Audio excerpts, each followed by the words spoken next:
my little title tells you, it looks like the roosters, the chickens, the cows, and the crows have come home to nest with the monarchy. You guys, and what is Orwellian, Shakespearean, and just a Greek tragedy all rolled into one? Prince William was booed.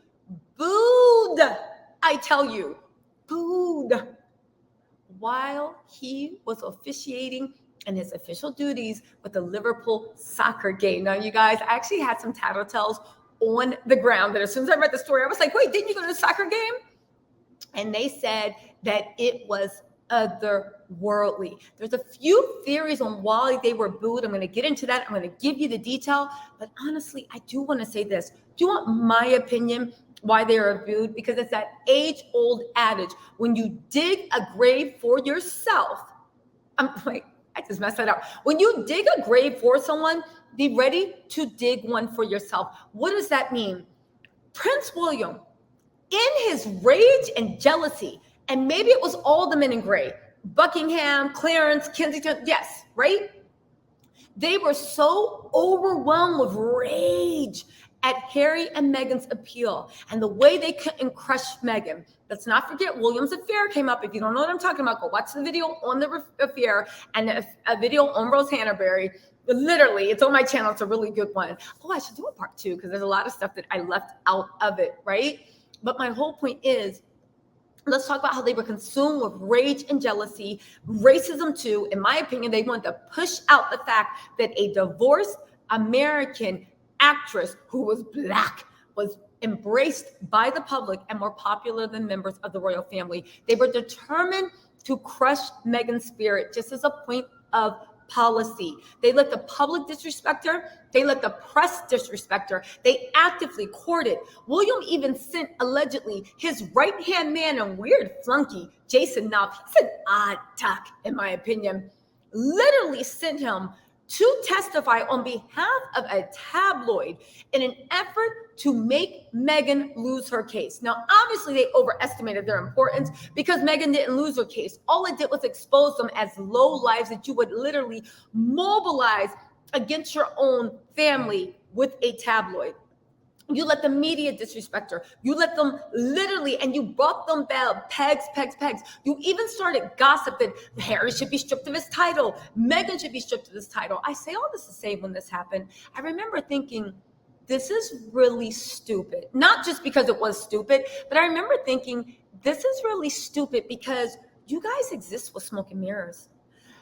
Sometimes you have to protect your own, whether you agree with them or not, because if I start acting like blood right doesn't mean anything, titles doesn't mean anything, you're not worthy of respect, I can clown you, I can do that. Yeah, you're laughing now because they're doing this against Harry and Meghan. But what happens when you displease the public, William, Charles, the Queen? Now the public has been taught that they can mock and ridicule. And it doesn't matter if you're royal because you are open to my scorn. Now, I'm not saying the public's wrong. I am not a monarchist. I think the monarchy should fall. I don't like hierarchy. I don't like classism. I don't like elitism. If you don't know what I'm talking about, please go watch my videos, right?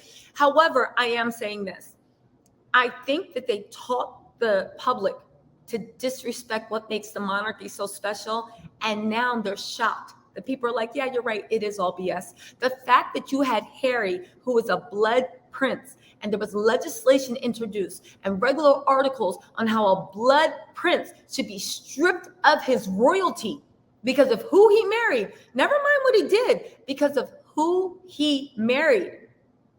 It opens up that it's like, well, William, what do you do? What's your purpose? Okay, so you have royal blood, but just like Harry, we all know royal blood doesn't mean anything, right?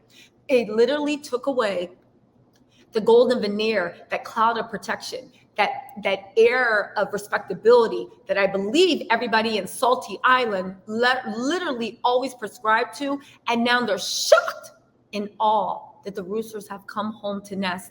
And the same tactics that you wanted and you gleefully encouraged for people to mobilize against Harry and Meghan are now coming at you tenfold. Because at the end of the day, Meghan was never booed. Harry was never booed. They left that little salty island, and literally Lord Voldemort is literally being treated like he just walked into Hogwarts, and everybody is sitting there like, boo! Honestly, it would be comical if it wasn't so serious, but we're still gonna laugh. You guys, let's get into the report. It's just odd that what you wanted to happen to Harry and Meghan, your greatest dream, literally happened to you. They were praying through online trolls. They were praying through Jason Knopf and his alleged troll farm. They were praying that when Harry got on stage in the Invictus, people booed him, people jeered him, and he was universally embraced. And here you are, the president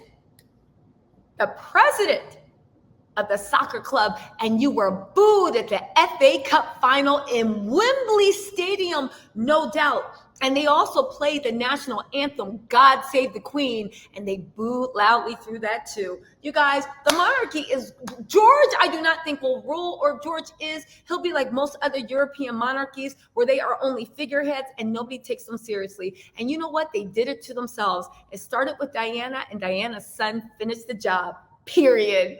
That's right. And Diana's son finished the job. Period. And that's on what?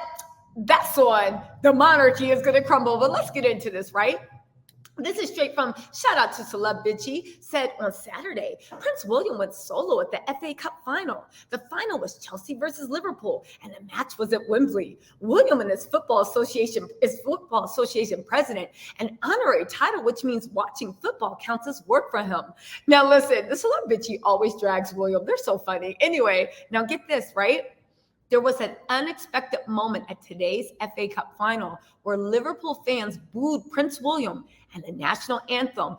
Old Man Scooby says, my understanding, correct me if I'm wrong, Twitter, is that it was still felt that there was an establishment cover-up over the Hillsborough disaster and getting justice for it. You guys, listen. The Hillsborough disaster happened in 1989 during the FA Cup final. It left 97 people dead. There was a cover-up, and people are still trying to get justice, right?